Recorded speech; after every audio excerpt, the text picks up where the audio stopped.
Clerk Venegas, Present. Vice President Kirby Gonzalez, Present. and I am here. The special session is open. Do we have any public comments on actions that are not? Vice President Kirby Gonzalez? Oh, he's delayed. Do we have any public comments, Mario? As of now, we have received no public comments. Perfect.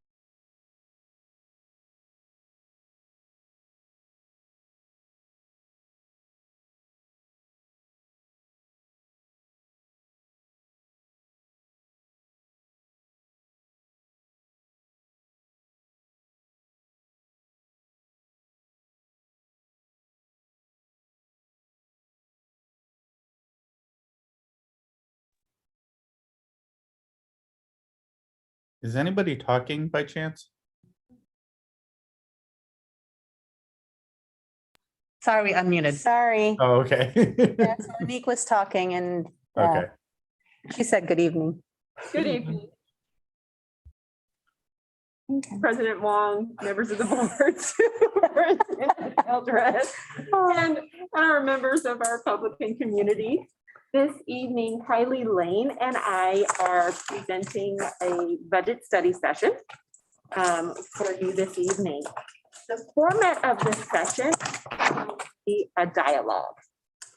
We have plenty of in-depth information to share with you about just where we are in general as a district, but the heart of the information we're sharing is really making sure that we are able to get on the same page and provide information for general understanding of school finances, and then also the January budget proposal by the governor. Because this is a lot of information and we want to make sure that we use our time wisely, but also give you the opportunity to ask questions in one section, pause, answer questions, in another section, pause and answer questions.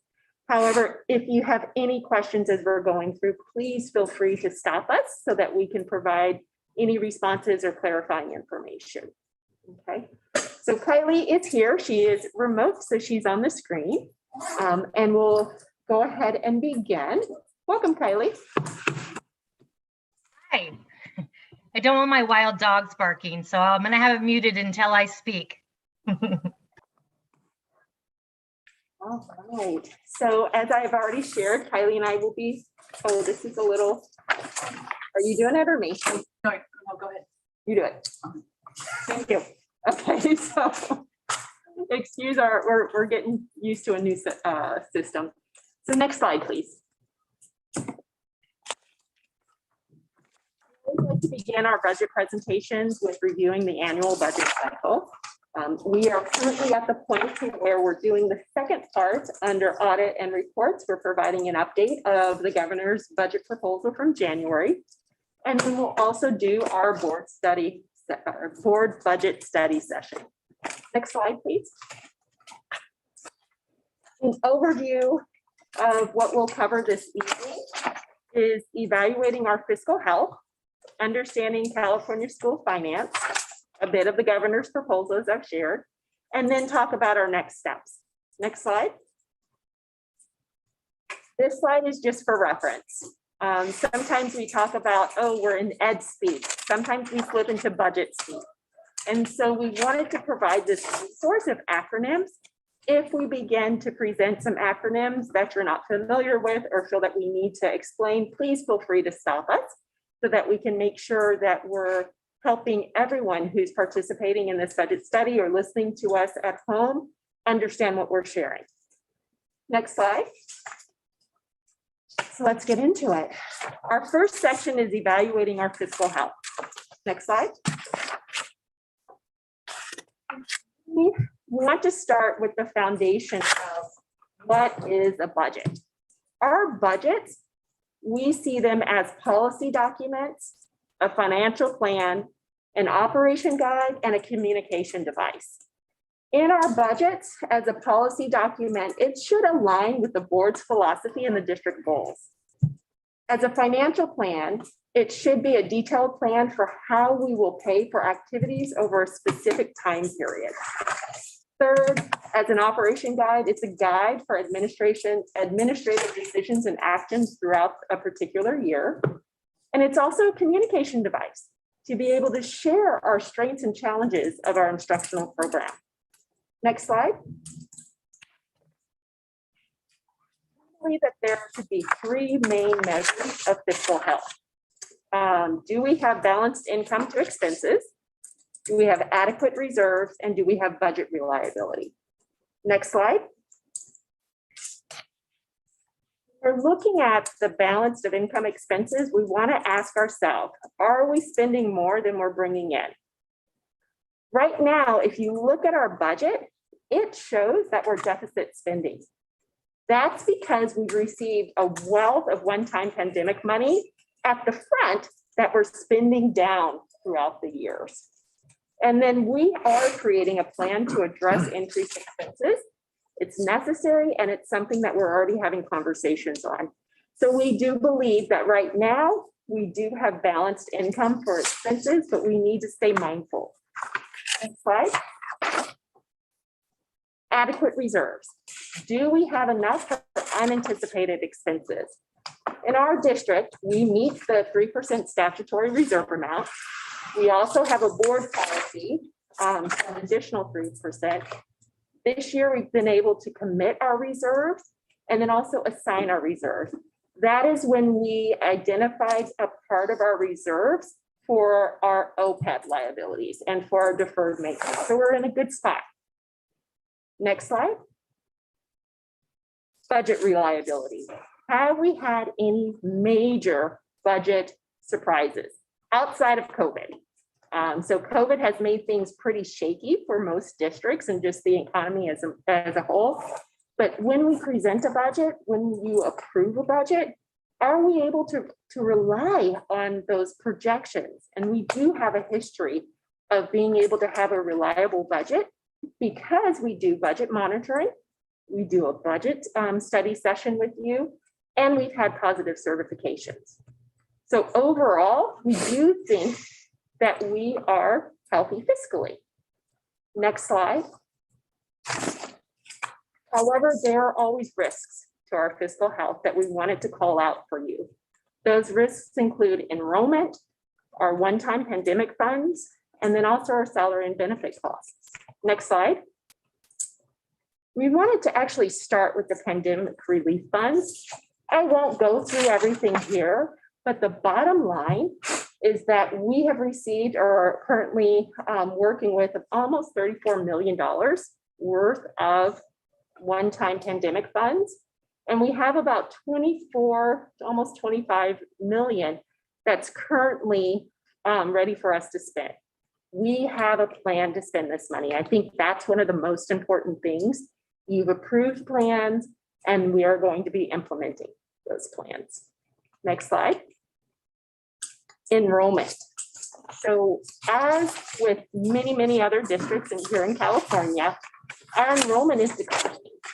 And so looking forward, we need to make sure that we're creating a plan to address the decline in enrollment and the corresponding decline in revenue. I did want to point out some interesting facts. In 2021, California-wide, California lost about 160,000 students in 1 year. Before that, on average, the decline in enrollment was only about 22,000. And so most districts are dealing with this decline in enrollment. For us, I don't see it as such a steep decline, but it's still a decline that we need to address so we can remain healthy fiscally. Next slide. The next thing we want to talk about is the cost of 1%. You might often hear, what's the cost of 1%? This means what's the cost of 1% of a salary change for our employees? This doesn't just mean a salary increase. This is step and column. These are people moving up the salary range, just natural growth for the longevity within our district. And we need to remain mindful of these increasing ongoing costs. Right now, our projections is about $650,000 for a 1% change in salaries. we project about a 2% change for our staff every year as a whole. So these are increasing costs that we need to remain mindful on. Next slide. So just to summarize, our current projections indicate that we're healthy. We need to remain conservative. We need a plan for the future. And next month, in March, we'll be back with the second interim budget report to provide you some details about our current projections. Next slide. Let's take a moment for questions. What questions do you have? You had said we were deficit spending at the beginning. Can you explain for the public what that means right now? Absolutely. So as I mentioned, deficit spending means that we're spending more than the revenue we receive for this year. So this year we receive a set amount of revenue, but because we have a reserve, because we received money last year, especially pandemic money, then we're able to kind of spend down our reserve. So deficit spending does not mean that you're in bad shape or that you're unhealthy. It means that currently you're spending more than the income you have received for this particular year. You have follow-up questions? Yeah, no, go ahead. Do we have examples of increased expenses other than salary? Mhm. Yes, and we'll talk a lot about this. A little bit in the Okay, that's fine. presentation. We can wait. Okay. And then I was also wondering, oh, can you tell us the difference in the committed reserves versus assigned reserves? Yes. So our committed reserves may be reserves that we just did roofing at Yellow County, or not Yellow County, at the Yellow High School. So when we created this budget, we wanted to make sure that we set aside, that we committed the cost for that to, so that we could do that particular project. Assigned reserves means that we're going to assign it to OPEB, or we're assigning it to a certain resource. Okay. Other questions? Yeah, I had a question. So does the projections that you are estimating here take into account, I think, the 3-year smoothing for decreased enrollment? Or is it just based on decreasing enrollment? When you say smoothing of enrollment, can you tell me more about what you're meaning? The averaging out of the declining enrollment over a period of 3 years, which I think is a part of the budget. Yes. These projections that I just showed on enrollment was simply enrollment.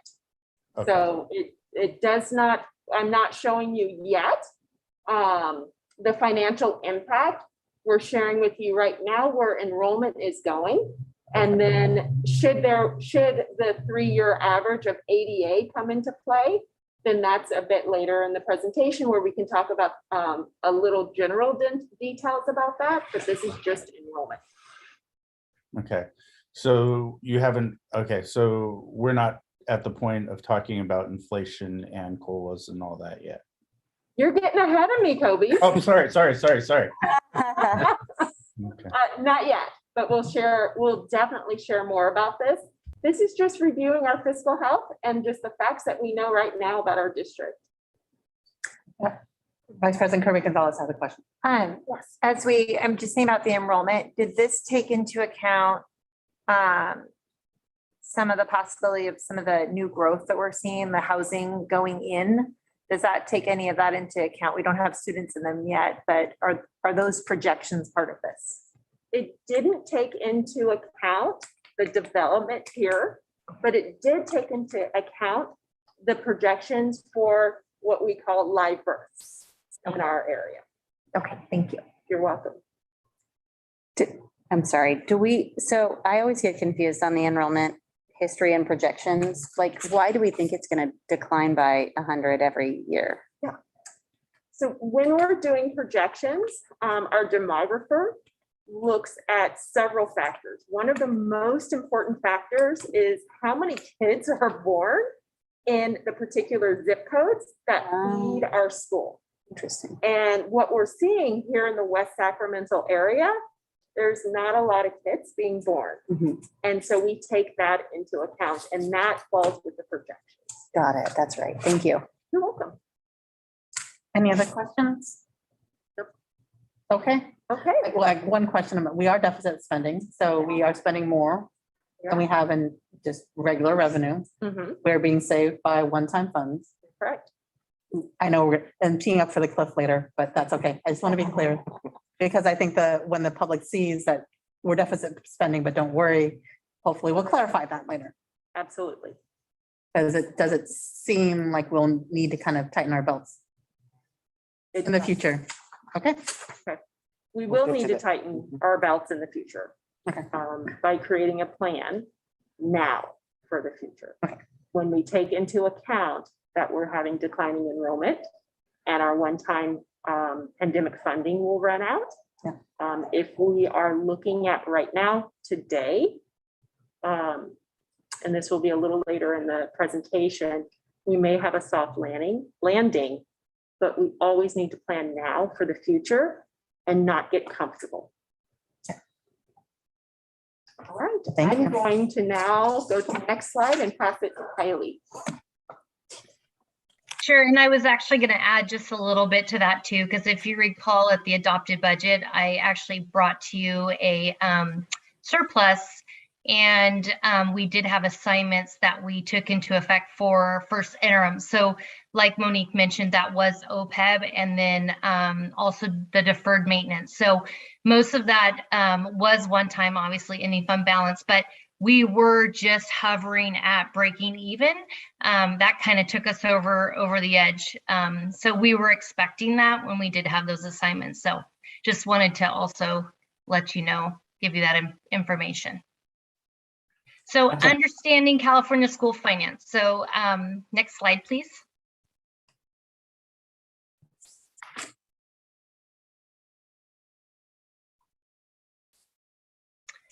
So we're going to talk a little bit about budget oversight and the reporting. We're going to look at revenues and expenses, and then we're going to talk about the multi-year projections. And the multi-year projections that I'm actually bringing to you are just have conversation around the first interim, because now that we're going to be bringing the second interim to you, things are going to look a little different. So next slide. And next slide. So the County Office of Education has oversight over all the districts in the county. They do review our budget as well as our interim reports. They determine kind of our fiscal health, making sure that we can meet our obligations. They also review all of our AB 1200, any kind of non-voter approved debt, which is typically like the COPs. We had one of those back in 2007 for the high school, and it's been refinanced, but those are the ones that they look at, just making sure that everything looks good. Next slide. So as you recall, the budget reporting cycle, so we bring to you the adopted budget for the new year. The first interim is all of the budget adjustments, looking at the actual expenses through October 31st, and that is due to the county on December 15th. So now we are working on the second interim, which is any kind of budget adjustments we have through January 31st, as well as looking at our actual expenses. And that is due to the county by March 15th. So I do have the report due by that time, but we always bring the report to you the second meeting of March. And then at that time, a little bit later, we do the estimated actuals, just giving you an idea of how we project we're going to end the year. And it also shows our adopted budget for the following fiscal year. So we'll be looking at the 22-23 year. And then, of course, in the unaudited actuals are brought to you in September. That's how we actually ended the year. And that would be of the 21-22 year. So next slide.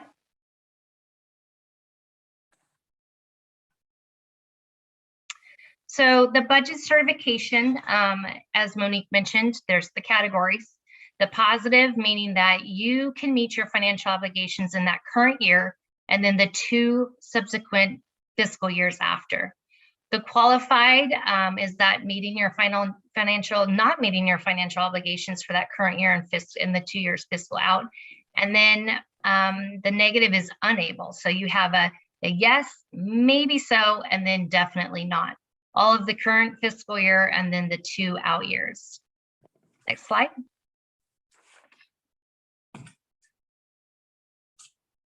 So we're gonna look at the revenue expenses. So go ahead and next slide. Here we go.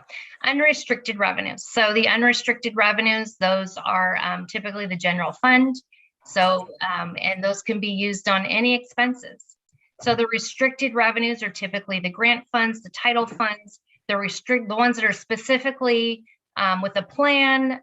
They're tied to expenditures. They have certain uses of those revenues. Also, we have like the bond funds. We have other funds within the district as well. Cafeteria, obviously cafeteria fund could specifically only be spent on food services. And then of course, like preschool, that's only for preschool, and that's the Fund 12. So next slide. So we always like to remind everyone about revenue, using it wisely. Obviously, the 2 main principles is the one-time funds, which is obviously your fund balance, but those are one-time funds, so you don't want to use those on things that eat. So once that ending fund balance is gone, it's gone. So if you have repetitive expenses that are going to carry over year, that's not a good use, because that will get you in that negative to qualified budget. And then the principle number 2, we budget restricted dollars first. So use those funds first before we actually go into the unrestricted. A lot of those restricted funds have reporting periods, requirements. If you don't spend them, you use them, you have to send it back. So it's really important that we look at those. We make sure that we stay on top of just where we're at and working with departments, the department managers, and making sure that everything is spent during the time frame that it's given. Next slide. I know we've seen this before. This is just kind of funds of all the district, the general fund being Fund 1, and then all of our other district funds. So we have added 2 new funds to that.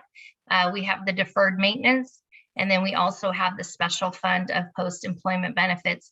I did forget Fund 8 on here, and that is the ASB, where we have to recognize the fiduciary accounts that we have. So we have to actually show kind of the ASB funds that we do have at some of our sites, and making sure that we show the revenues that they have there as well as the expenses. So that is Fund 8, and that was new last year that we had to recognize that.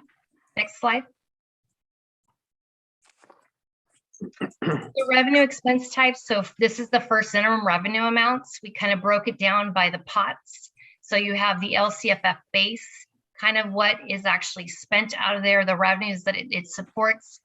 We've got the instructional materials. We have all of our utilities, the restricted routine maintenance, which is a contribution, the 3% that we have to contribute, and that's based off of total expenditures. Of course, we have special education, but most of our expenses are right geared towards kind of in the base as well as supplemental concentration. Then we do have the federal dollars. We saw quite a bit of spike in the federal just due to the COVID funds, the ESSER funds, the GEAR, the coronavirus relief fund. So, and then we have the state, some $8602 that are passed through from the county. We do have the CalSTRS on behalf, which is basically just a revenue expense that we have to show on our books, but there's actually no transaction. We just have to show it as the liability that has to be held at the district level. And then any of our local other revenues, which we see, like if it's donations, interest, those types of things. And down at the bottom is the amount that we do receive in the revenues in those funding sources. Next slide. So this is a fun little graph, gives you an idea of base, the one student. We have the supplemental, which the supplemental is those high need students for the supplemental and concentration. We have the foster youth, the English learners, and the free or reduced students. So you get that additional 20% off of the base for the supplemental grant. And then the concentration is the additional funding that we get because our district's unduplicated percentage pupil count, the percentage is higher than the 55%. So that difference, which we hover about 67, 68%. So that difference of that 13, 12% that we have above the 55, we get an additional 20% on top of our base. Next slide. This gives you an idea base. We have our average daily attendance. If you recall, we are funded still at the 1920, 2021, and then 21-22. So it's it's interesting how we're seeing that. And of course, we're now, because we're held harmless, now we are seeing probably in the 22-23, we're going to start seeing that if the state, and I know that Monique's going to talk a little bit more about this, but if they, and Kobe mentioned it too, if they look at an average, that will definitely help our district, because it will look at what we were funded, because we were very flat with our ADA and how we were funded, but that will help us if they look at an average for the out years. So the supplemental concentration, like I mentioned, those are for those unduplicated pupil percent that we receive. And then we do get some add-ons. The add-ons that we get are the home to school transportation. We don't get the targeted instructional improvement block grant, but we do get about $411,000 that goes towards transportation. But that actually does not cover what we spend in transportation with the busing of the 912. And then we have the special education as well. Next slide. So budget control. It's very common for district budgets to be about 85% of their budgets allocated for personnel. So that's the salaries, that's the health benefits, all the statutory benefits, retiree benefits. So it's very important to make sure that we have our staffing, our personnel, our position control. We constantly look at that, work with HR, making sure that everything looks good so we can make adjustments and bring those changes to you at the first and second interim. And just to make sure that we keep an eye on that, because anytime there's any mistakes in the staffing piece, it definitely can cause some sort of fiscal crisis. So next slide. So part of the position control, like I said, we work really closely with HR. We review on a quarterly basis just where we're at, looking at open positions, looking to see if positions are going to be filled, if they're, just a temporary, someone may be vacated and we're hiring for that. But as you know, the board authorized those positions. Human Resources does the hiring of those, and then payroll pays the staff. So it's just a revolving door as far as what we're doing, but constantly maintaining that essential piece of position control. Next slide. The staffing formula. So we are actually currently working with all of the site principals with Ed Services, and we have business services, we have HR in these meetings with the principals, talking about looking at staffing, looking at enrollment numbers, and having those conversations now. So when we do start the budget development process, that we make sure we have everything staffed appropriately with our student enrollment. So it's, it's part of just building the site budgets, the department budgets, and making sure that we have the appropriate staffing. Next slide. So the multi-year projections. Next slide. Multi-year projections are required by Assembly Bill 1200 and AB 1257. So these are projections that are kind of at that time. They're not a forecast. We don't know exactly what they're going to look like, but at that date of the projection, with the information that we receive at that time, it is our best guess, looking at obviously our ADA, looking at our enrollment numbers. All of this is constantly changing, which is why we have the first interim, the second interim, constantly bringing those reports to you with any changes and updates. And then, of course, the estimated actuals, year end, what are we going to look like? What's it going to look like as far as when we end this year? Trying to give you a very good, clear idea of what to expect when we do bring the UAs to you. Next slide. So it does demonstrate that it can meet its financial obligation. Very important piece of the multi-year projection. So impacts of today's decisions on finances of the future. So looking to see it out years, what are we planning to do in out years? What's coming up? What kind of expenditures are we going to expect in year 1, year 2, year 3, out years? So working with the departments, having those conversations, and that's part of budget development. Like, give me your plan, let me know what you're expecting. In some of our departments, when we're looking at technology, those types of things, having to replace any kind of equipment.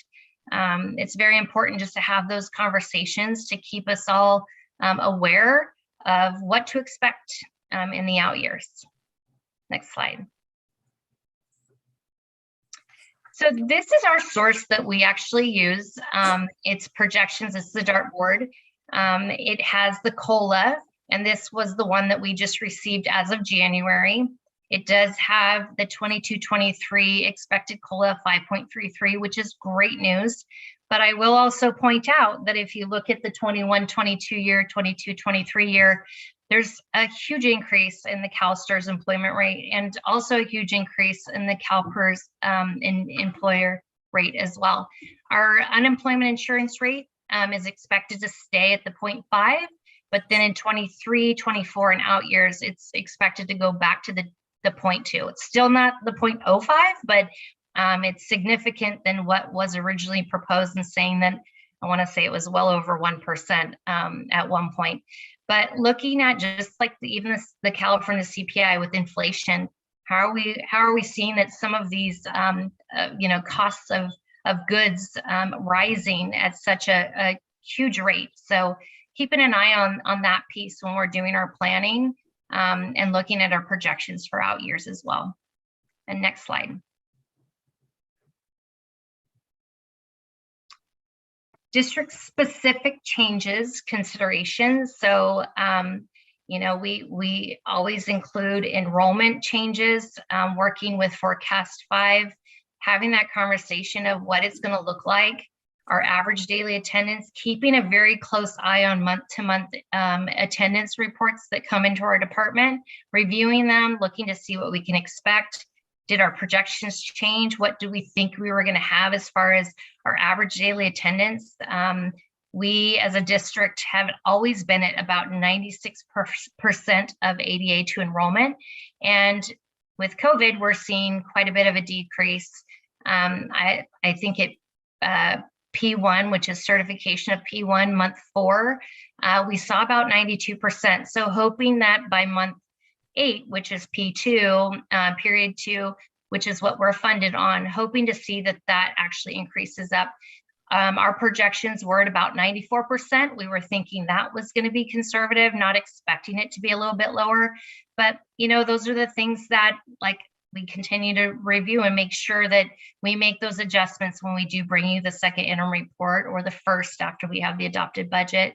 But as I mentioned too, the capital outlay expenditures, looking at large purchases of over $5,000, looking at kind of the staffing costs across the board, pay increases, step in columns about 2% of what we expect year over year. And then also the health benefit cost increases. We saw quite a bit of increase with the CalPERS rates. We saw on the certificated side, the rates, I think at Kaiser went down a little bit, but just looking at those costs too, as we do out years, and just the natural attrition, seeing the expenses going up on the services and, supplies and contracts. So next slide. So the ending fund balance gives you kind of an idea of what we're required to put aside. So the 3% is what is required.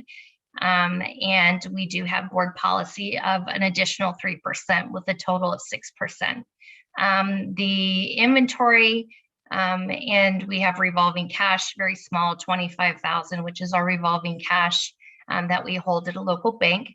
And then any of the board assigned reserves and commitments, so deferred maintenance, as I mentioned in the OPEB, and any of those one-time projects that we have, as Monique mentioned, we have roofing job at YOLO. So, and then anything else is just kind of falls down to the ending fund balance if it's not assigned and what's available.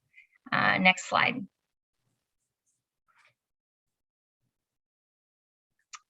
So completed and refined multi-year projections. So making sure that we have a district long-range financial plan. What's it going to look like? The impacts of major decisions, looking at different scenarios that we have, running different multi-year projections, saying, well, what's it going to look like if we use a average daily attendance of what the governor is proposing? What's it going to look like as far as if we keep it the way it is right now? Those variations, different variations that we look at in multi-year, helps us have a better understanding of what the district's financials look like in the out years, and having that conversation with you, giving you guys kind of a heads up is this is what we're looking at. This is what we see. Looking at those projections, I think this is probably one of the best tools we have. However, it constantly changes because we continue to get new information. We have the May revise the governor's budget. We have so many different things when he actually signs the budget into play. And so it's like constantly changing, but we also have that time to make those changes and bring you kind of those reports. When we have, I think we haven't used for a while, but sometimes we will bring to you once we have the May revise, if there's significant changes. By that time, it's hard to make those adjustments for budget development. With our adopted budget, that we do like a 45-day revise if we see significant changes. If they're not significant, we'll bring them to your attention. We'll let you know, hey, you'll see this, but we're going to go ahead and put that in that first interim report. Next slide. So this will we'll give another break, see if there's any questions for you. And I'm going to bring your faces back because I cannot see anybody. Okay, any questions about a lot of really great information? Thank you, Kylie. Questions, clarifying, Kobe? Yeah, so, okay, I think I caught this. The COLA for this year is 5.33%. But I believe the CPI was, or not consumer, inflation in and of itself is about 7%. Is that not correct? Yeah, I think it was just below 6%, I want to say. And those are also, like I pointed out too, when we're looking at really that's that 15% of our budget, right? So because our staffing is the 85% of our budget, it is that 50, but it does make a difference. Sure. But it is a small portion of the budget that we have to take into effect. But yeah, you're absolutely right. So I guess what my question was, in terms of CPI or inflation, however you want to categorize it, is in the educational industry, in terms of materials, things that we use, services we use, and what have you, how much are we seeing grow on an actual basis? Like, is it really at that number, or is that more of an estimated number that we're just taking from a generalized accounting method? Yeah, so we're using that as just an accounting method. I mean, we would have to do a comparison and making sure that we're comparing everything as like apples to apples. Sure.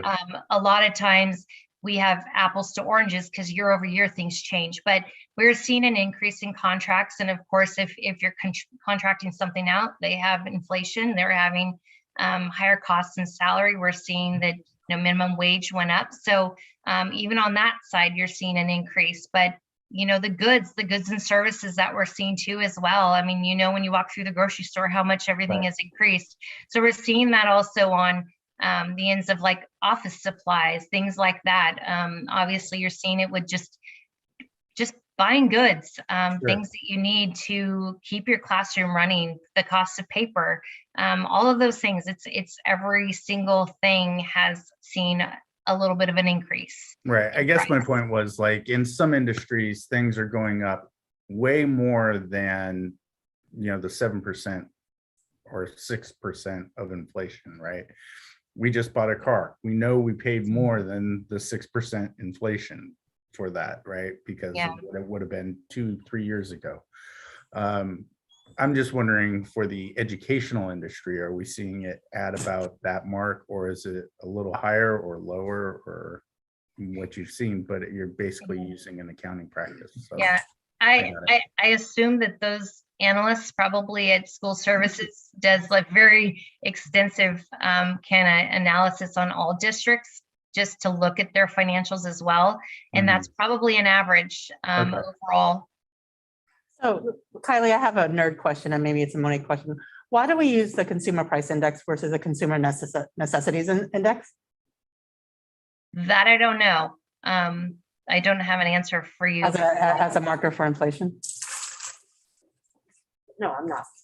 I'm not sure, but we can find out for you. So that's CPI when Trustee Pizzotti talks about inflation, it's CPI, but it's good to know. I'm just curious why we use CPI, consumer price index, versus a consumer necessities index, which is in some cases, it's more favorable to us and others not. So I know that the governor uses CPI and I didn't recall that. As Kylie shared, we base the foundation of our projections off of a reputable source, the School Services of California, who recommends using the CPI. Yeah. I think that's a great question, and we'll look into it and get back. Yeah, just something. I think it's just as the public, when we're talking about inflation, what it means and what we're indexing against, because it'll help answer Trustee Pizzotti's question. Absolutely. It's a nerd economist question, I know. I'm sorry. fine. I'm a nerd. Any other questions about this? I just wanted to share that slides on 28 and 29, those were so helpful.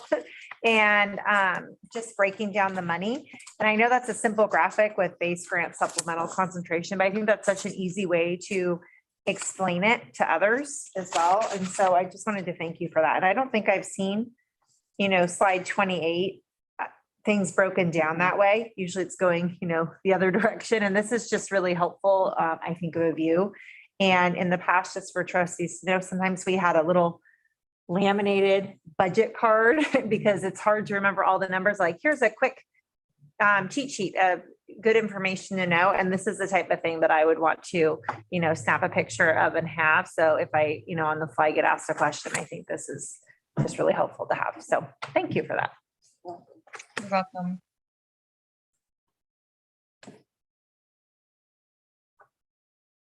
Any other comments, questions, clarifying, other nerd questions? Well, One nerd to another. Go for it, Barnes. So when we are talking about these percent, this seems like a huge number, and I just want to clarify, like the CalSTRS and CalPERS. Is that, so like 2020 to 21, was it like 16% as well? Are we going up by like 3% when we go to 22, 23 from 16 point and under the CalSTRS employer rate? The increase from, is that 3%? Like it's standardly like around the 15 to 20-ish, or are we looking at something that's increased greatly since 2020, 2019? So Kylie, what trustee Barnes is asking is about the percentage increases for our pension costs Mhm. for CalSTRS and PERS. And in essence, if I can summarize what you're asking is how significant is the change? Yes. Is it increasing at a higher rate than we would anticipate or want to Exactly. see? Yes. And I would add, do we anticipate that it's going to settle out? And we have information there as well. Yeah, and I think just looking at, this is probably the most significant increase that I've seen. Last year, they projected that they were going to increase quite a bit, but they didn't increase as much as they said they were when they came out with the governor's budget. But Based off of this information, it's pretty significant, and then it kind of levels out in the out years. So when you look at CalSTRS, it looks like after 22, 23, it's going to remain flat. And then obviously with PERS is just going up 1%. So that is pretty significant. I can give you an idea of what the actual looks like.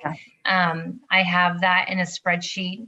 Didn't give you the information here just because it's a lot of numbers, but I have no problem providing that information just in a dollar amount, what that looks like. That would help me I process. I am also wondering, and I know Trustee Pizzotti doesn't like this term, but it's the policy term, is the unfunded liability portions, right? To better understand our PERS and STRS and how our contributions increase and why would be helpful. Not necessarily here, because I don't think there's a slide in it, but I think for new trustees who are trying to understand the unfunded liability, right? And how that shifts and changes with the economy. Because right now it feels like we have a strong economy, but we're paying more. So it feels kind of weird, right? That we should be paying less. But I think that maybe, I don't know if that's another slide or maybe a memo, Kylie, because I know in the past we've gone through the conversation about unfunded liability or pension obligations. Yep. I'll say that, right? Yep. Trustee Pizzotti, our pension obligations. Yeah. But, I like that term better because it's just, I do too. OPEB is just kind of confusing, but you know, we do have where the district provides in contract language, I don't want to quote it, but that there is a piece that the district continues to provide for those employees that are below 65. So once they reach 65 years old, they go over to the Medicare. But below that, it's still the district cap is provided for those employees. So they remain on our benefits as a retirees, and they have the rate, and then they pay the difference of what the cap does not cover. So, and that's the piece of the retiree pension that we do have as the district. I think one contract language says if you're an employee for 10 plus years, but we can also give you kind of that information there to give you kind of an idea of what we're looking at, and also the number of retirees. We do have the actuarial report that we get reviewed annually. And we have an outside company that actually does that piece for us, but I would love to share that report with you all too, as well, our most recent one, if you would like that. It does come to the board, but I'm sure it, you know. Yeah, and there's a long history behind it that the state used to cover some of those costs, and because of the recession, the Great Recession, we cut a deal, education cut a deal where then those costs shifted to the district. So again, it might be better a memo than anything for people to learn about, like why there are rising costs, that just there are rising costs. So that wasn't really something that school boards didn't actually have to worry about about 10 years ago. And it's also good to mention that, you know, in bad economic times, that's the reason why we created the OPEB special fund, is just for that reason. Because the costs keep rising and keep rising and keep rising as people retire. You know, at some point there will be coming a day when we don't have such a healthy revenue income, and we will have to probably turn on that little spigot of OPEB supplemental funding that we've been saving. Add to the conversation, in the budget book that we provided you, under the governor's budget, there's a slide, number 95. You don't have to turn to it.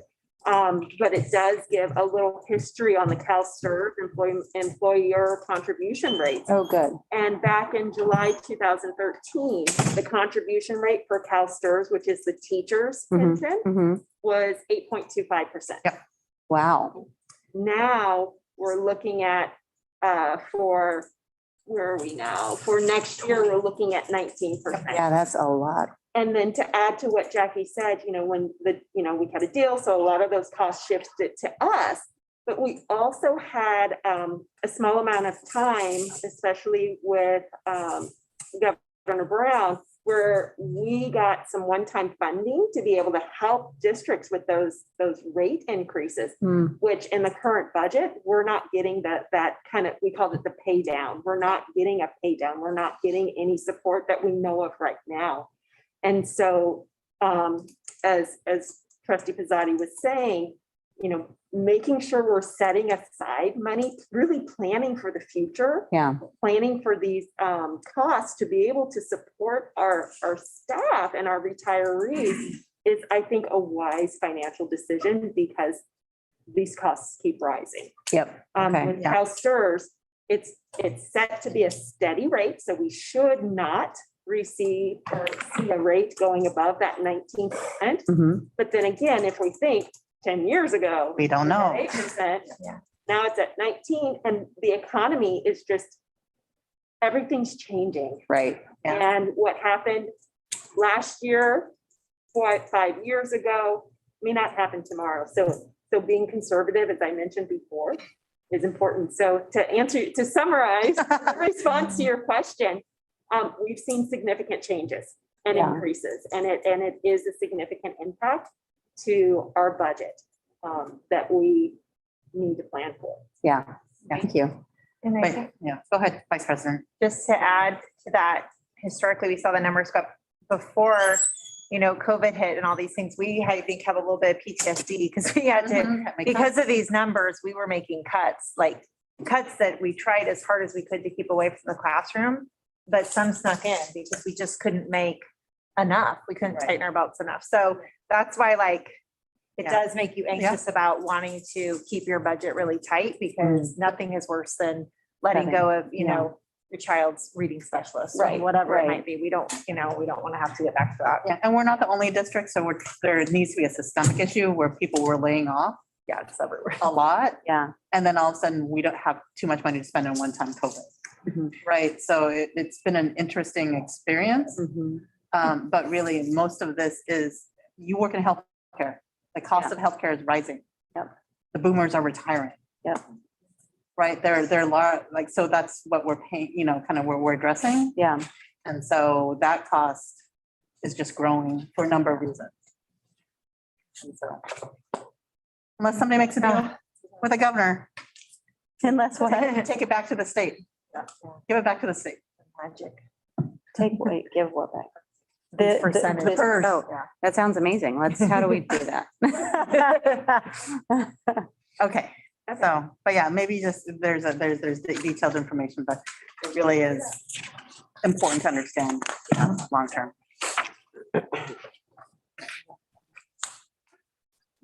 Move on. Mhm. It is. Oh, All right, next slide, please. Now we're under governor budget. No, wait, Governor start. budget. What's start for? Right.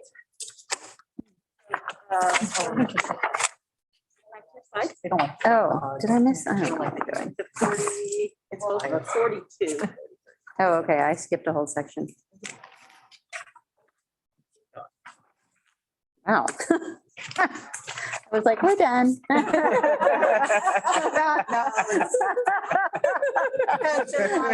Sorry. Thanks for all your hard work, guys.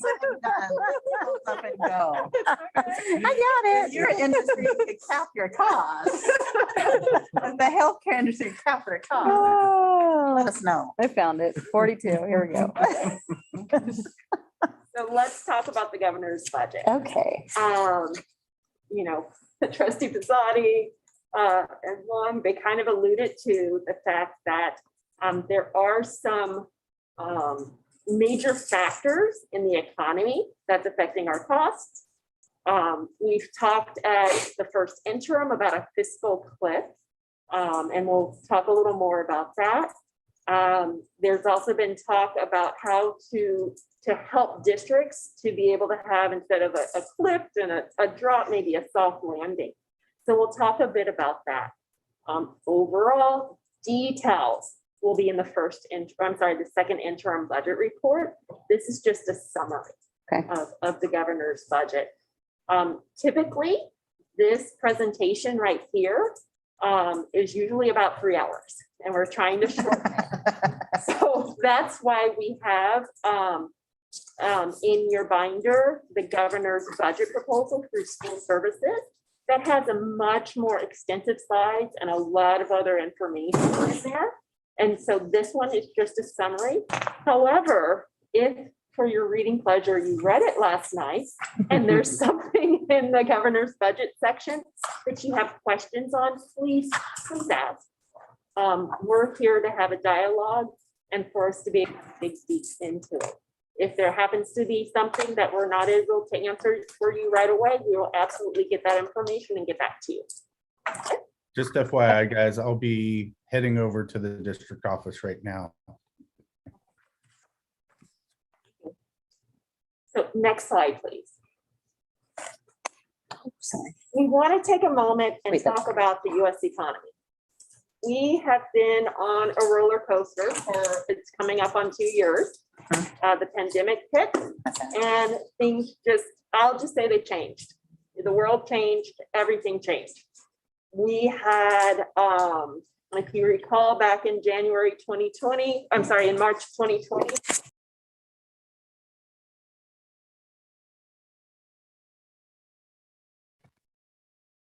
It's muted.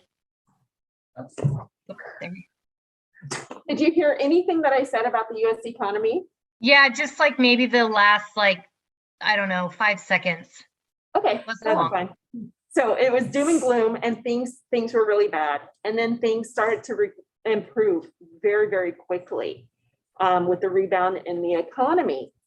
But as our economy grows, as we've mentioned before, inflation, labor constraints, and supply and demand imbalances, they pose threats to us.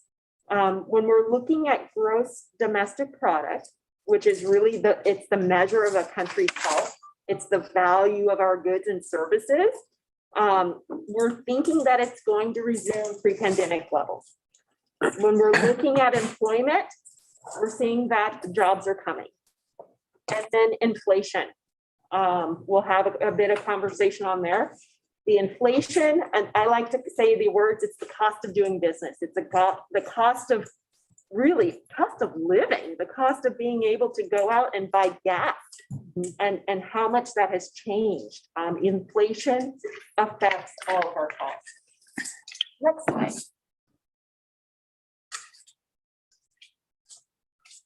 So let's talk about the US unemployment and labor force participation rates.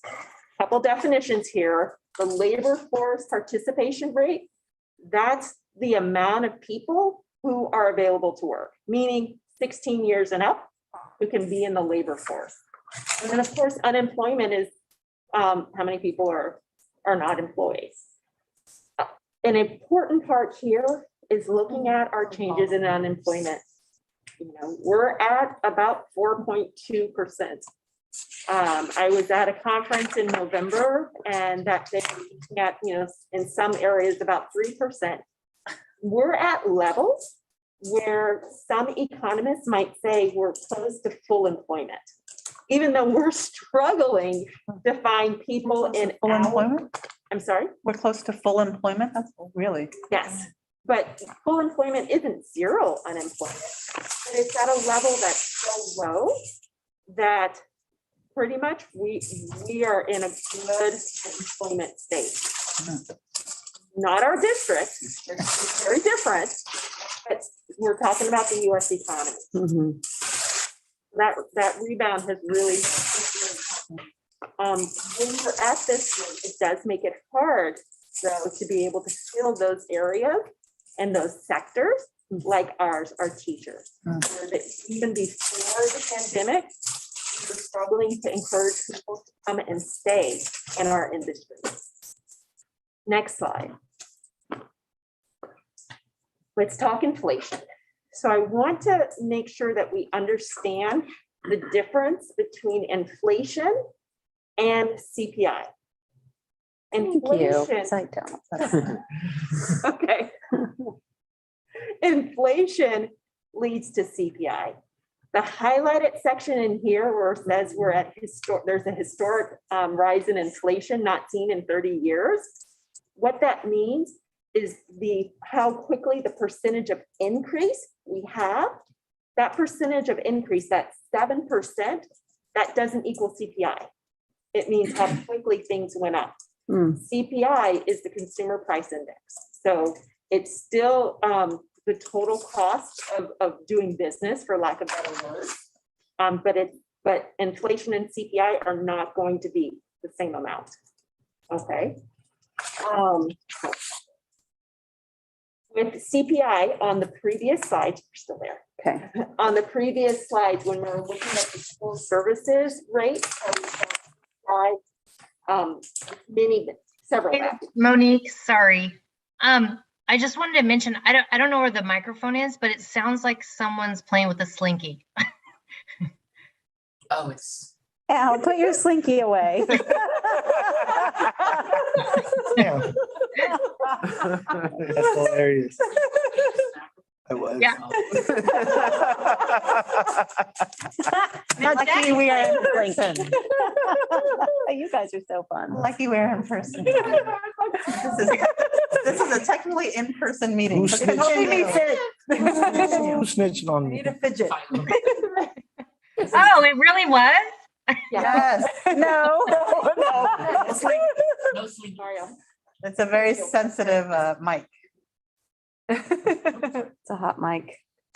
It's helpful feedback though for us to know. Yeah. No snacks. Good chat. No snacks for you, Clerk Angus. I just got a text message. Is it really a slinky? Okay, okay. It's almonds. This is, we miss each other. All right. Continue. Okay. Okay, so CPI, so you see California CPI, that's California Consumer Price Index, under the other planning factors. You see for 21-22, 5.78, 3.69, 2.9, 2.7, 2.6. Mhm. That usually hovers less than 3%. Okay. So that's why this is so significant. 5% this year, that's huge. Almost 6%. And we're feeling it. We're Yeah. really feeling it. You know, I think of oh my goodness, looking at construction costs, Mhm. the rise. Yeah, We've yeah. talked about escalation costs. Yeah. We've talked about food service costs. We've talked about supply and demand. When there's supply and demand, meaning demand is higher than supply, Mhm. prices are just naturally going to go up. Mhm. But then we also have the inflation added to it. So we're in a predicament. I want to lead back to the conversation earlier.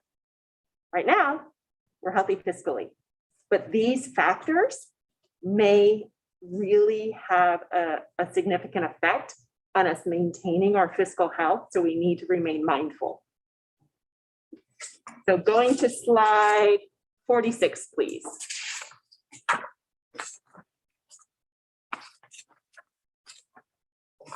Okay, let's talk Proposition 98.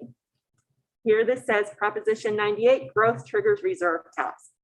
Foundationally, what's Proposition 98? Proposition 98, in summary, is how we're funded as districts. In essence, through Proposition 98, it says that a set percentage of the state budget needs to be allocated towards education. Okay. As you see on this slide, especially the orange, it says the K-12 minimum guaranteed. Those are just different words to say that set amount of the state budget that's allocated to to education, meaning the minimum amount that we are guaranteed. That's rising. And because it's rising at the rate it is, which is not normally what we would see, the economy, we got a big surprise here in California. It rebounded and kept going more than was projected. It requires the governor to put money into, you might hear the rainy day fund, but basically into state reserves. When money is put, a certain amount is put into the state reserves, that second bullet, that 3% is hit, it puts caps on how much our reserves can be. Next slide. So let's dig into this a little bit more. That reserve cap limits how much school districts can maintain their local reserves. Okay, so we have our 3% that we have to have, and that 3% is also known as the reserve for economic uncertainties. We need, by state law, to have a 3% reserve just in case something crazy happens and we need to be able to protect ourselves and, most importantly, pay our employees. Okay. Thankfully, our board puts that extra 3%, and so we would be at 6%. Because of the pandemic and because our schools went to distance learning, because we didn't have as many costs that we would normally have, because of decreased costs on our general fund, now being paid with restricted funds, our reserves are well above 3%. Again, that's why we put money towards deferred maintenance, for OPEB, committed it for projects. But what happens now in the blue area, that cap on reserves, we can't have more than 10%. Okay. When we have more than 10%, we need to make sure we spend it or identify, commit, or sign what we're going to do with that extra money. Okay. Is there a time frame on those, so when we commit or assign, does it have to be spent by a certain time? Okay. If we're committing it, we need to spend it in that year. Okay. If we're saying we're committing it for this particular project, when we're assigning it, depending on where we're assigning it, we have more time, but we don't just do it just to meet the requirement. All of our actions are intentional to be able to support our students. Something that we recommend is that we consider a board policy of a 10% reserve. The reason is because we don't know where the economy is going to go. We have the ability to do it right now. We don't know where enrollment is going down. And we want to be able to protect ourselves in the future. Next slide. Let's talk local control funding formula, LCFF. Brief overview. Body mentioned that the governor proposes a 5.33% COLA, cost of living adjustment. School Services of California projects that that's about a $587 increase per ADA. We're funded off of ADA. ADA is the average daily attendance. How many students actually come to school every single day? We're not funded currently off of the number of students who are enrolled. Okay. A call out here, though, is the 5.33%. That's the governor's proposal.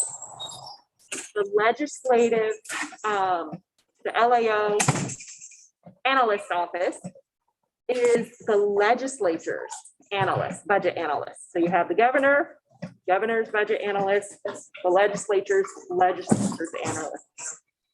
They are projecting, I think, about a 6% COLA. Got to meet in the middle. So even when the governor's budget comes out, governor proposes his budget, legislature has their opinion, lots of talks in between. Okay. For us right now, we're not budgeting the LAO because one, we need to be conservative and we just don't know where things are going to go. There's a lot of conversations between now and May and July. Next slide. But we did want to show you the potential impact of that 5.33%. Okay. What we have here is the potential LCFF per ADA. So the potential revenue per student who attends school every single day. And that's about 11,000, 11.5, 11.6, 7,000. And we're projecting that that will bring us about 90, I'm sorry, not 97, about 79, 80 million. That's about, and Kylie, if you're there, can you correct me if I say this incorrect? Is that about a 1. 5 million increase over this year. Can you provide those details if possible? Yeah, I believe, was it 78? I think it was 78 something. I'm sorry, I don't have that information in front of me. Yeah, But I think it has it on one of the slides further back though. I want to I say. think it's a little more than $1 million increase over this year. This is also based upon our current funding formula, and we'll talk a little bit about that later, and our declined enrollment. Next slide. Which brings us to our conversation about the fiscal cliff, also known as the ADA cliff. So an ADA cliff has been projected for the past few years because, as I shared just a little bit ago, our funding is based upon the number of students who actually attend school every day, our ADA. And for the past few years, or a couple years, our ADA has been based upon 2019-20. In 2019-20, our enrollment was higher.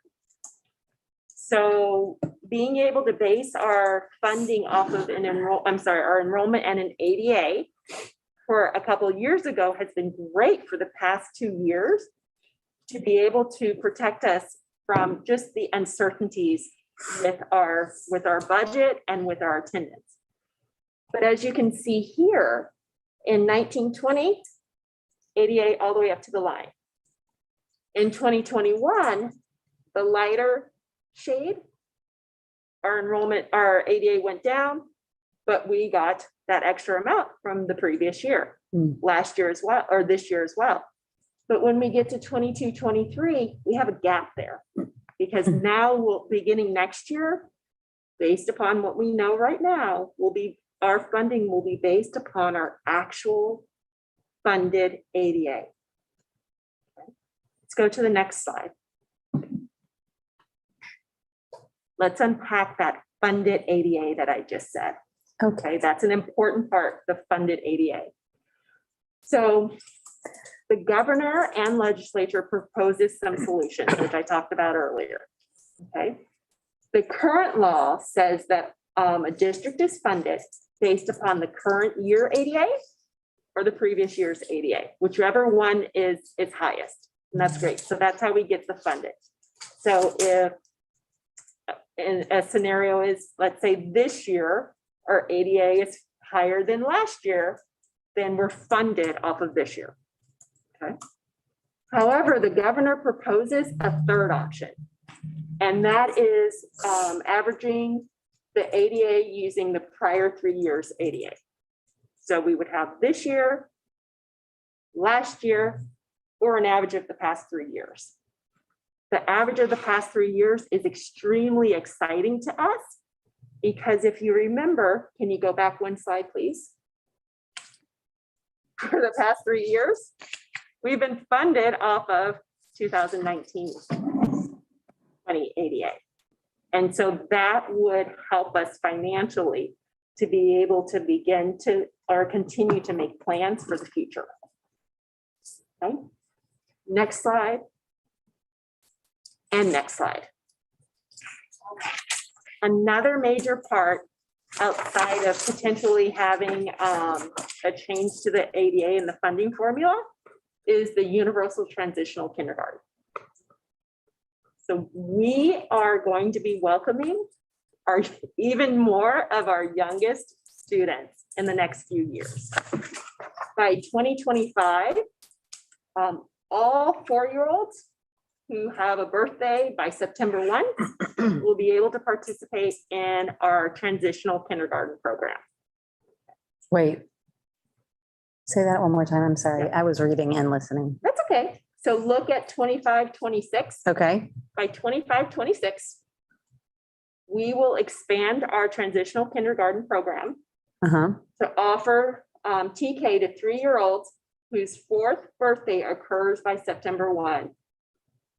Currently, if we go to 21-22, right now, we only offer TK to 4-year-olds whose 5th birthday, thank you, Panu, occurs between September 2nd and December 2nd. Wow. We're adding a whole new grade level. Yeah, essentially. that's gonna be Yeah. big. Exactly. Big change. Mhm. It affects our teachers. It affects our classified team members. It affects our facilities. It affects our curriculum. It affects transportation. Yeah. It affects, Our it also after-school affects our program. community. Because we have plenty of community programs who are currently offering TK. Yeah. And so this isn't something that just affects us as a district. It affects our Washington Unified community. So what are we doing to prepare for this? Next slide. Kind of awesome. That was my We have next amazing question. preschools in our, I'm a big We worked a lot. lover for 15 preschool. years. I'm a former preschool teacher, so. Shocking. Yeah, I feel, it's a little, Yes. I would have preferred universal preschool, but Mhm. take what we can get. Well, We're moving towards Lower class size, there's a lot of yeah. reasons that this is. concerning facilities. too. There's just a It's lot kind of. of, is it universal preschool? I guess. Well, it because is you're like that, thinking of but like a pre- three-year-old. well, preschool has smaller class size Okay, got it. numbers. 3/4. There's just a lot of extra protections with preschool Yeah. versus TK. Yeah, yeah. And we don't, and our facility issue is a whole different piece. To that point, that's actually a great point. So at some point between now and then, we're gonna have to address our boundaries, right? Because we don't have enough facilities necessarily in the areas where the most projected growth is going to be. Well, I think staff was going to talk Attendance. about their mixed delivery system support. In March. Yes. Mhm. Which is also known as Up for West Sac and Home Yeah. Run and everything we've invested in for 15 years. Yeah. Awesome. Yeah, talk us through that because this gives Yeah. me anxiety. It gives a So I lot of think districts that people important anxiety. Part of this is we're talking about it. Yeah. For the, team, help me, how long Since have we been? November. Since November. Yeah. We have our universal TK planning team who's been meeting weekly. So that includes all of our divisions, educational services, business services, human resources, our superintendent's office, our communications office, City of West Sacramento Home Run Project, and Yolo County Office of Education. We've also had and I hope I don't get her title wrong, but the executive director of First 5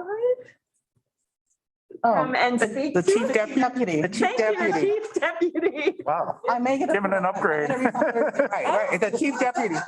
Oh, I just changed some Just- things. I'll accept it, but. Right. Exactly. Positive projections. Our promotion. There we Have one go. more left. There we go. I'll speak it into. To existence. Having conversations on this. We're making sure that these conversations are not in a silo because we don't believe that it can work in a silo. As I said on the previous slide, this affects the Washington Unified and West Sacramento community. And West Sacramento, it's our community, it's our city. And so we want to move forward with intentionality and with partnership and with fantastic communication and use our resources. So in March, we plan to provide an update to you about where we are, what we're thinking as we move forward. We do, as a district, need to have a plan for UTK implementation presented to you by the end of the year. And so we're moving towards that in conversation. Next slide. We're also evaluating a facilities grant offered by the state because, as I mentioned, this is going to affect our facilities. And right now, we might be able to accommodate our youngest students in the next year or two. But as this expands to 2025, I'm sorry, 2025, 26. Yeah. that Thank was great. you. We may need to prepare to add facilities to our district. And that's not currently in our budget. And so we are absolutely evaluating grants for construction of new facilities and retrofitting our existing facilities. We're also working with a partner to look at capacity studies to see really what can we do. So as we move forward, especially applying for funding, we can use that money wisely. Next slide. So what are the next steps? Next slide, please.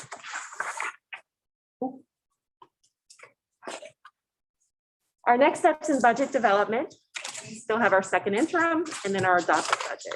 Right now, Business Services is partnering with our human resources to have staffing meetings with sites to discuss their staffing and their budgets. We are going to incorporate the governor's January budget into our MYPs and into our second interim. We'll incorporate our local control accountability plan into our budget. In May, there's revisions to the governor's budget, and we'll incorporate that into the adopted budget that we'll present to you in June. Next slide. We always like to end our presentations reviewing our budget cycle. So this evening, we shared the governor's budget study. Our next time together is in March with our second interim. And then we have the governor's budget revision in May is released. And then we start the cycle again with an adopted budget. Next slide. I want to share key contacts. So even though our educational services partners did not speak, they are integral into everything we do related to budget. And so we wanted to make sure that we shared their contact information. Next slide. And finally, I will always thank our team. So here are our team members that helped us in the development of this presentation and help us to have a solid foundation fiscally. Next slide. And we're available for more questions. Okay, until, I know we've been talking, are there any public comments? No. Okay. Seeing that there are none, reactions, thoughts, and then I think a few board sessions ago, I'm interested to know where board member priorities are, even though we have to plan for the future, but really just interested in where we want to build out and preserve, given that we are deficit spending, but where we are kind of thinking priority wise, and how that conversation advance so that we're not, that it's helpful for the future. So go ahead, Trustee Pizzotti. Yeah. So I had a question back to some of our COVID mitigation funding. In terms of, and this might marry into our next topic later, but in terms of our COVID relief dollars, how much do we have left for testing, the testing component to use for that? So it doesn't impact our general fund. That's my first question. Okay. I'll have Kylie, if you're able to speak to that.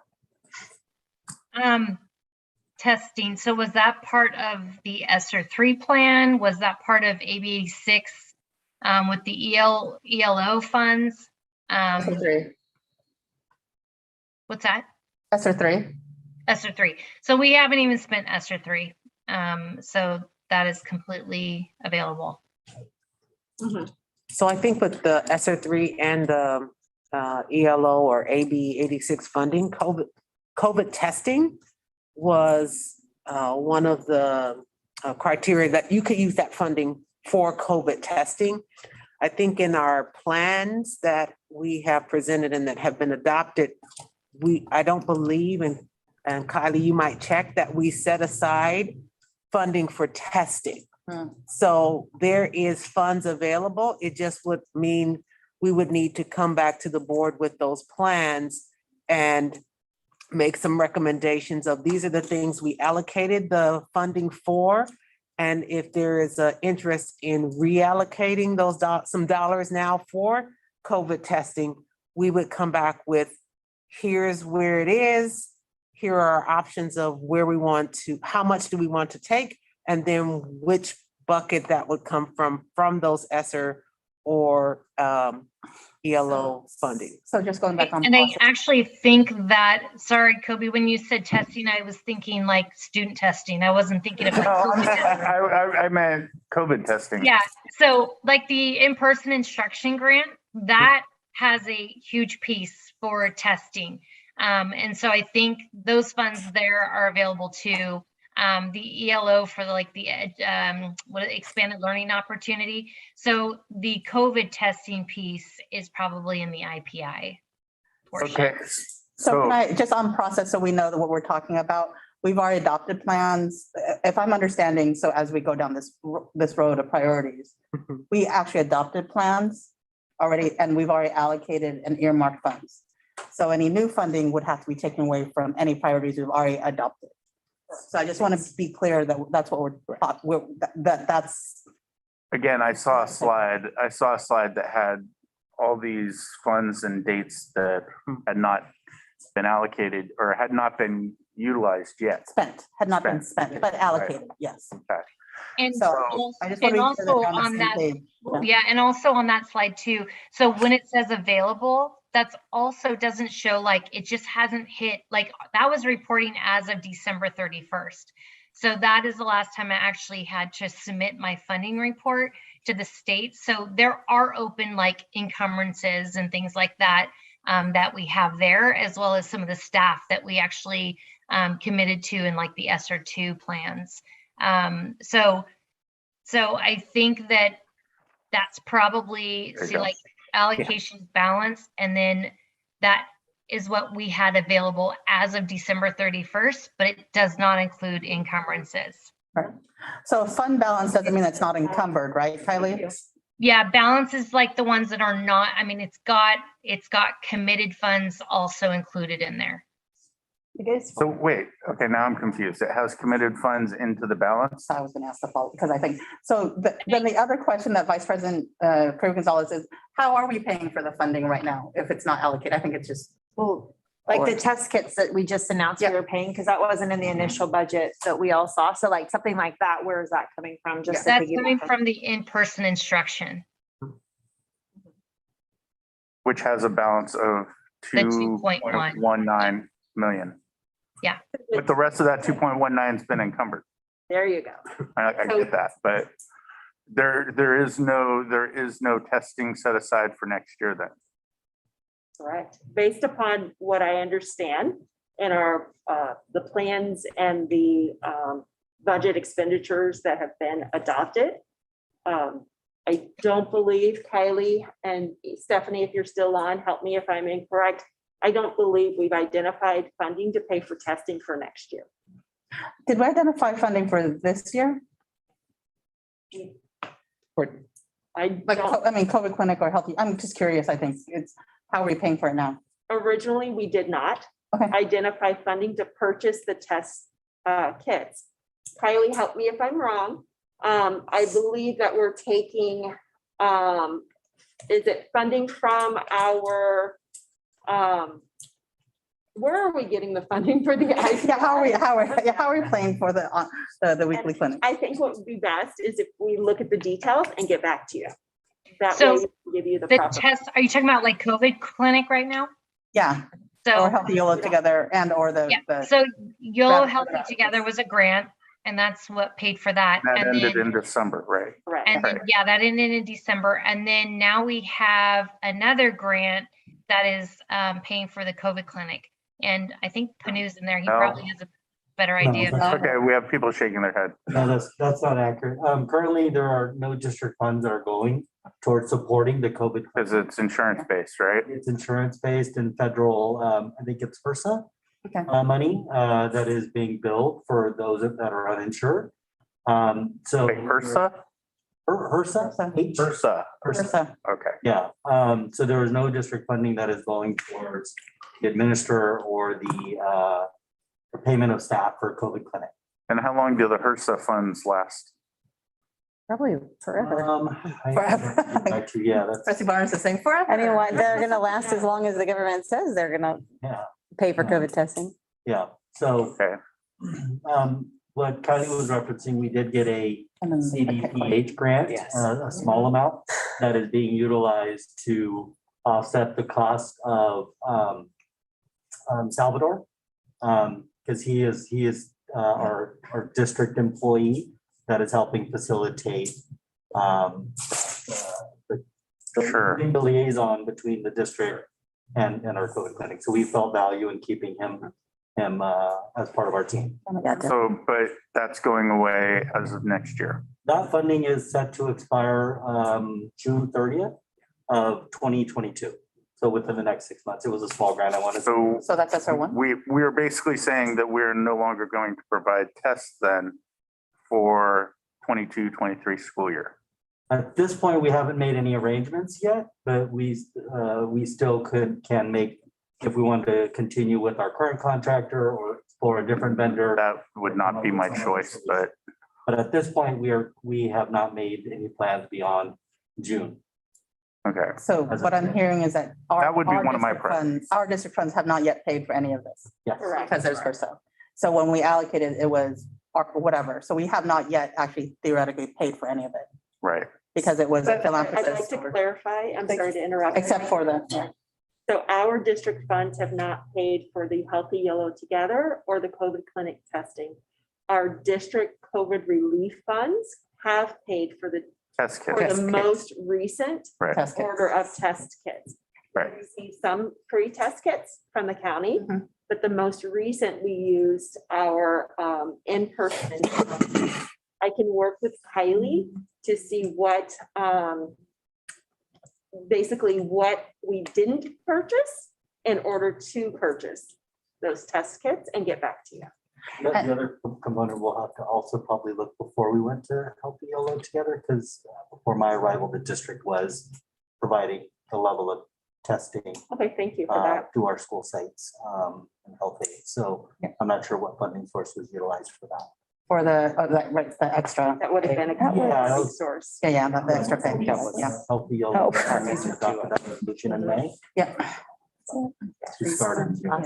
So I the, can clarify, because I want to make sure I'm keeping track per President Wong's question about priorities. What I'm hearing, Trustee Pizzati, is one of your priorities for 22-23 would be continuing a testing program for the district. Yeah. Okay. Good. Thank you. Yeah, and we just don't know if HRSA is continuing or whatever. Yeah, so, okay. And it just has to be reassessed, right? I mean, I would. right. I mean, Not I'm sure there's other providers that do it in the same model. I'm Yeah. just not Mhm. happy with the one we currently have. Yeah. So, At vendor side, without doing the rabbit holes, like big picture, we right. like Yeah, testing to continue. I would like, as we continue Testing down to this, continue. until we hit endemic stage, which we're not quite there, though, all Dr. things Kelly are- says in a month. all things are pointing that direction, right? Like, I would prefer us to just, keep the safety of our schools intact and make sure that we do have a program going on. Yeah. And we may structure it differently. Like, maybe we don't necessarily have it every week at every school. Maybe it's twice, whatever we can afford, but some sort of testing program to be continued, especially in, high risk things like, sports or band or whatever face-to-face contact things like that. Thank you.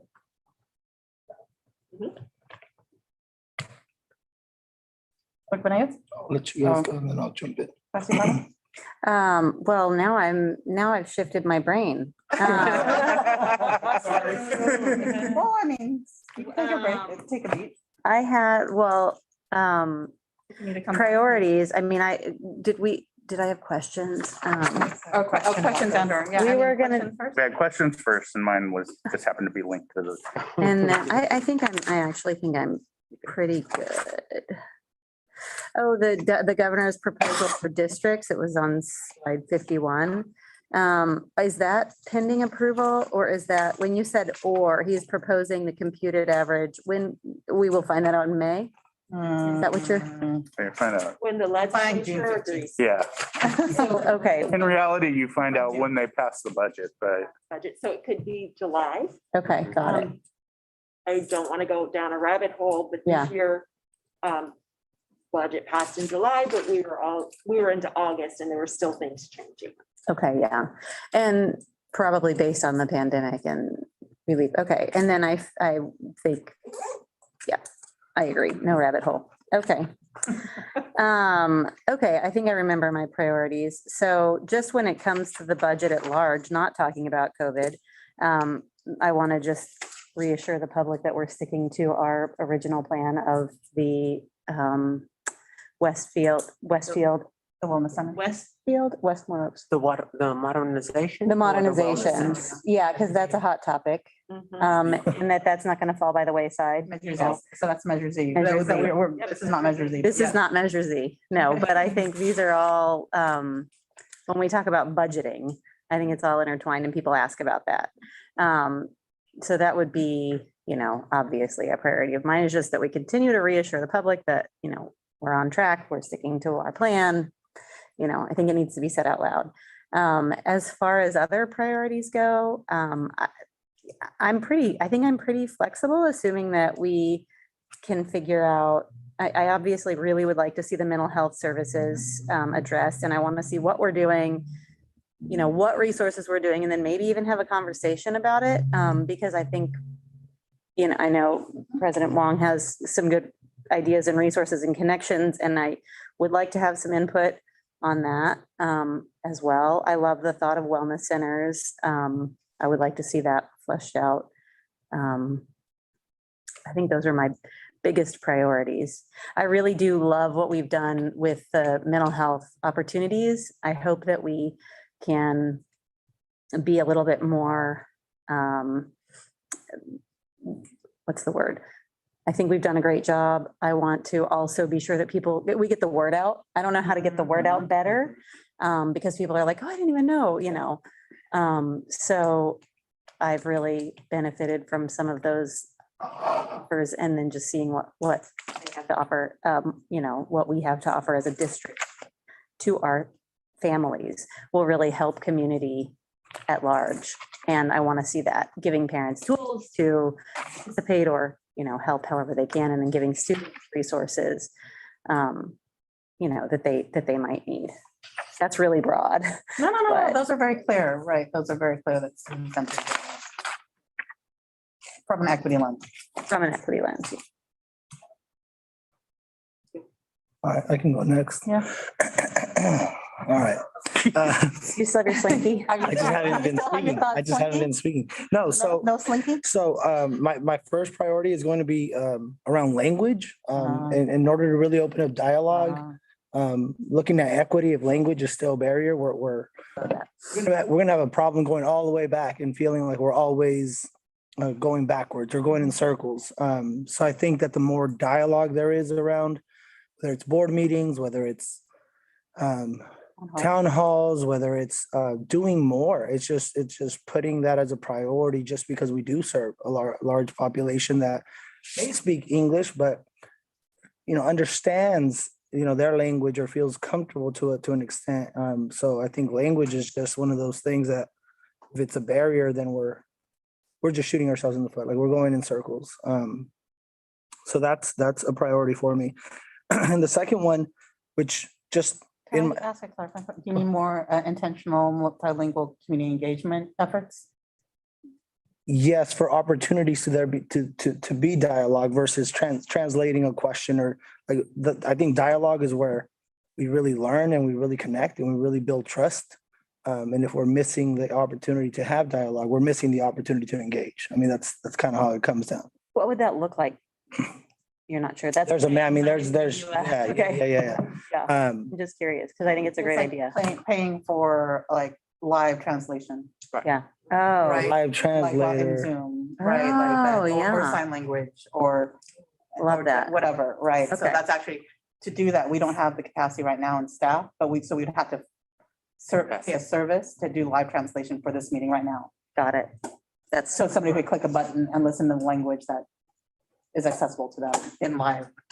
I've heard it's really good too. It is. Zoom. Yeah. It is. Okay. That'd be one. And two, just because of having conversations with other school districts, I think, looking at our YOLO High adult school program, even our seniors, and just the idea of modern opportunities, right? Technology, putting our focus on that CTE pathway back into education.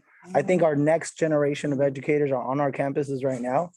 And for years, it's been one of the most frustrating things to be a provider and see that we're losing talent, we're losing passion, we're losing people that, students that have a purpose that can explore, whether it's through mentorship, paraeducators, aides, all of these different individuals with different languages, right? Our next generation is on our campuses right now. So how to ensure that CTE, whether it's through CTE or other opportunities, are looking at our independent study program.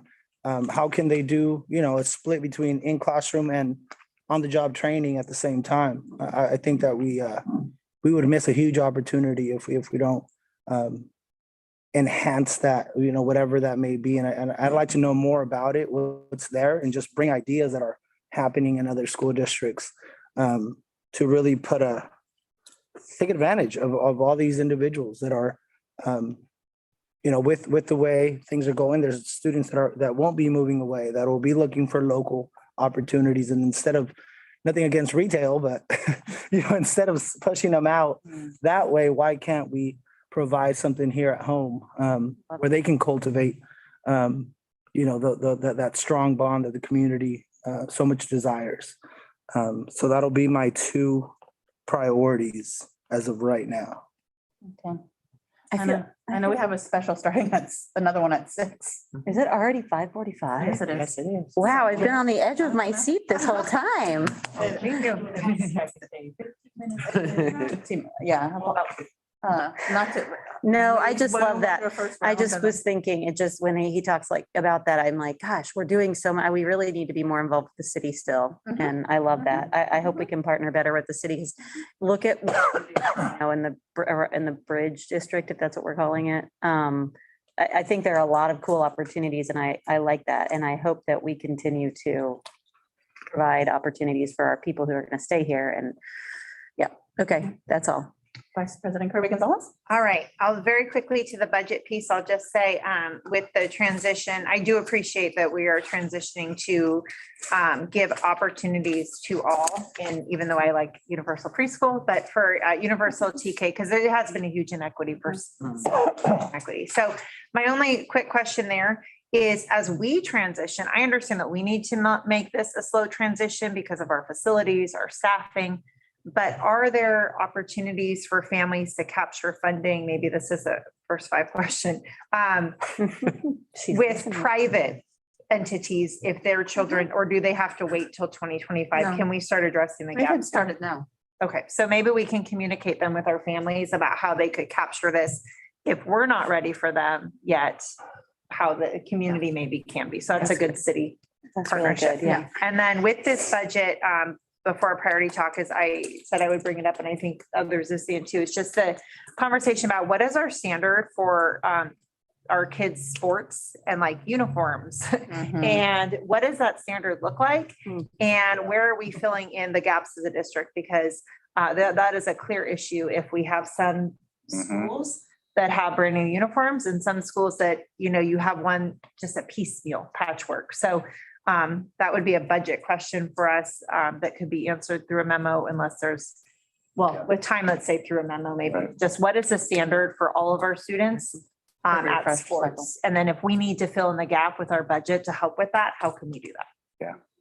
Okay, and then for me, I think the biggest thing right now, as I think about where everybody is just, if we put something on, because there's a lot of things I'd love to just put on, but we have to take something off. If we put something on, take something off. So I think what I'll say, which is just simple because of where we are right now, is before we went into school closures, we had a lot of our schools doing community circles, class meetings, however you want to call it. And I think those are so critical that we just really have student voice. And so if we can get back to those conversations about throughout our district, having our class meetings again. Community circles, let our staff know when we put something on, take it off. You know, take some time off of the academic, that's okay. You know, if you shorten a little bit of your ELA lesson to have a class meeting, because like I met with students today and they said, you know, this has been bothering me on the playground. It's really hard to think in class. You know, and we just have to listen to our kids, and as educators too, it's so nice to sit down and let our kids have their voices be heard. So I think that, you know, just getting back to student voices, and the class meetings that so many of our schools were doing, and it would be nice to have an update on that. And then also with the voices that we continue to do surveys, I think, and have student surveys too, to hear from our community of what they want, because I have a lot of ideas of what I think they'd like, but I want to make sure that it's coming from, that we have buy-in and it's really what our staff wants. And so then the last piece I'll just say with that goes, because I'm all about enrichment and field trips, you know, but is the national board, I've talked about it for a long time, of professional development for our staff, because it's so individual driven. It's really one of the best PDs out there. And now our district can capture so much. We can get our teachers at almost all of our schools, if it's 55% unduplicated, the state will pay for their fees. And if they achieve national board for at least these 5 years, the state will pay them $5,000 a year. And that helps with our recruitment, our retention. And this is kind of a gold standard for teachers who are exemplary, who need something more. Where do I grow in PD so I stay in the profession? And we do have some of our schools that don't qualify. So if we could look at paying the fees for teachers who would like to do this, it's voluntary. But if there are educators that want to do national board certification and they're not at a school where we can capture state fees, looking at paying their fees, it would be a drop in this bucket. And I think it would be very beneficial. There's a lot of research behind national board certification. So those are my two. What I'm hearing and want to make sure it's right, like possibly as a recruitment strategy to. And a retention too. A recruitment retention strategy to look at how we can support and our wonderful teachers who might be interested in this opportunity. Yeah, and there's a grant is what Vice President Kirby Gonzalez is saying, that we need to opt in to actually getting that. Yes. So individual teachers, because I just filled it out for about 10 teachers. So they would fill it out themselves through state, then we just verify that they work for us. But it's the teachers, especially who aren't at those schools, that might know we don't close them out from the opportunity. They might not be eligible for the extra money, but we can help with our funding. I think that would be great. Yeah. And we can recruit all the national board teachers from other schools to then get the $5,000 a year and be here would be great. Yeah. Maybe as a retention strategy. For sure. So I hear you elevating that. Vice President Kirby Gonzalez put something down and you elevated the ask to actually recruit more nationally certified teachers coming. Anything else? I think that's enough. Well, I think that it's good to remind that when I actually enjoyed the AB 86 and ESSER planning, that we talked about our priorities a lot. During that, I'm going to second and double down on the wellness centers and the whole child, the whole student, the professional development that we set aside in ESSER, that I'm not necessarily willing to take those pieces away. Right. So I think that we had a pretty good and thoughtful plan based off our community input. To your point, Vice President Kirby Gonzalez, is that was a community input process. We're doubling down with our strategic planning process. And so I think that I mean, maybe it might be good to just send it again, the refresher about what we've decided to invest in. I do like the addition that Clerk Venegas adds, is that if we can carve out true integration and access, right? Like just whatever it costs to actually do live translations. So I know that we've already started that we can actually click the button and they do closed caption, but also live translation where they can hear the language in real time. I think that I've been on those calls in other groups and it just makes a huge difference because they don't feel like second class, right? As a secondary afterthought. Don't know how much it costs. I think We're There was a- working on a proposal now. That's something that you're looking into. Right now, the strategy is for our larger, we're good in terms of staff capacity, I think that you have mentioned, when it's an in-house meeting, ELAC or a parent meeting here at the district office or one at a school site. We have the capacity through Stacy and our outreach specialist. What we're looking into is when we have larger community forums, so board meetings, for example, or if we're going to have a community forum to get feedback, can we then contract with a provider to be able to really make sure our families are getting real time, same level, same quality of information. And it will also allow our staff who are usually doing that to be engaged in the listening to help us with our next steps when they're having their smaller groups with the community. So know that that is something that is currently in the works. And so we'll be providing an update as we get those quotes. Excellent. And then I don't want to be remiss in saying we did have the board equity plans of AP, all those things that we did pre-COVID, going back to teaching and learning and things that we wanted students to have access to in addition to CTE pathways, right? Yeah. How is that equitable? What we learned at the West Side Home Run when Trustee Pizzati was on it with me was that not all our special ed kids aren't getting internships, right? And things like that to make sure that access to those programs are definitely equitable across subgroup areas, right? Because even though there were majority children of color, they were special ed students were not because they were not part of that. So I guess looking at those and our access and how do we do that? I'd like to continue to pay for our PSATs and consider paying for our AP tests, right? From an equitable lens, right? Like all these things that I'm gonna go back, way back, go backwards, right? Of the things that we were thinking about in terms of the high quality education environment that we want for all of our kids. And so I know we have 8 minutes left. And but again, I still have one more. And then you all are, where I believe, where I am with mixed delivery, like, systems, because it's good for the community, it's good for us. We spent 15 years in this conversation. It'd be sad to actually let those 15 years go by the wayside. Right, so let's build on that. And so, and then middle school, right before the pandemic, we were talking about middle school. Like, what do we need to do in investments in there, and how do you make it a better experience? Because I have a middle school student, and there's lots of stuff happening there that we actually need to improve programming at the middle school level, right? And that's the biggest trend. You all know this as educators, the biggest transition years. Right, so what are we doing with our middle school? I know that's a lot, but I think I think that we spent a lot of time in previous boards talking about teaching and learning and have been, distracted. I get it, we were distracted, but I want to go back to basics about where we were headed as a district leading for equity and access in teaching and learning. So I think that. Under COVID. I had one more. Sorry. Right, I got you. Oh, you still think, okay. Still thinking. So,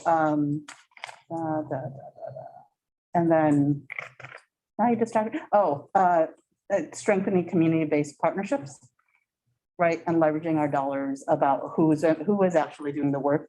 And to your point, whether it be the city or otherwise, how do we braid and blend funding?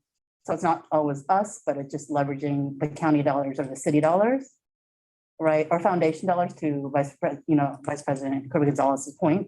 Like, are we doing that? Are we getting to a point where we are a place of excellence? Right, we want to get back to. We always talk about the charter school taking our kids away. How do we get back to that place where everybody, the destination school, right? Expanding our. I'm going to throw this out there. Another DI program. Right. That would be Like ideal. reading another language. Yeah, that'd be awesome. Yeah. Mandarin, right? Like, That'd be awesome. which is the other language that I know that we were looking into. So I'm going to throw that out there. That'd be ideal. Right, that, like, we've had success. We saw last week at the board meeting that we've had a lot of success, like Let's think about magnet programs. Let's not also give up on VAPA. So I'm just going back to basics here. Just, Those I are know my it's back to favorites. basics, just to remind folks. We were on a really strong Yeah, we were. trajectory until we were derailed. And let's get back to why we're here. And just, you know, we've lost some good VAPA teachers. And so how do we kind of bring that back with the community and the members? Yeah. So in terms of the enrichment, like we spent a lot of money and time in VAPA and the wheel, but like we need to come back to basics, which all is encompassed in supporting our staff, middle school, all this stuff. So these, I know the big buckets, but I just wanted to put that out there. Go ahead, trustee Kazadi, in the last 4 minutes. Yeah, I'll make it really quick. I actually did want to have a facilities meeting to discuss some work orders that may have been outdated that we should prioritize, that, you know, have been sitting there and may not have been put up to the priority list, and then also get an update on measures status and where we are going through that, and just do it through the committee process first. But I do want to find out, because I think the deferred maintenance portion of our budget is really important. And we do need to start looking at some of our schools that don't necessarily meet, you know, any of the criteria for the Measure Z funding, but always need quick fixes, that always need, you know, there's always things breaking, you know, fences break, you know, things need painting, or, you know, just the little things that we need to take a look at and make sure that we're not letting things go through the cracks. So I definitely like to make sure that we have a chance to focus on some of the things that may have kind of, you know, slipped by the wayside, especially during COVID, right? Okay, yep. And then I'm I'm also all- kind of a data nerd and I made this myself. And I think that it would be good if the district did it to make sure it's accurate, because I just pulled it from the dashboard. But I think having a list on all, I can give you this, is so helpful for us as we make these equity decisions, because I pulled up like student population, I put our schools in order, but I pulled up our students' second language numbers and I put them in order. And then our socioeconomic. So we can kind of get ideas when we talk about our students, where they are, what our schools look like. So yeah. And then, you know, doing the same with all of our subgroups. But I just think looking more at our schools and subgroup data is when we have conversation about what a school needs, or what, because we might have an idea in our mind that doesn't always match up when we put the numbers down. And so I just think having some more breakdowns with subgroup data as we have all of these conversations is helpful. Look at us talking about subgroup data segregation now. I've done this before. I made one and passed it out, but I updated it with this dashboard. Good. All right, with that said, anything else for the good of the org? Because I actually do need a bio break. Yeah, me too. Okay.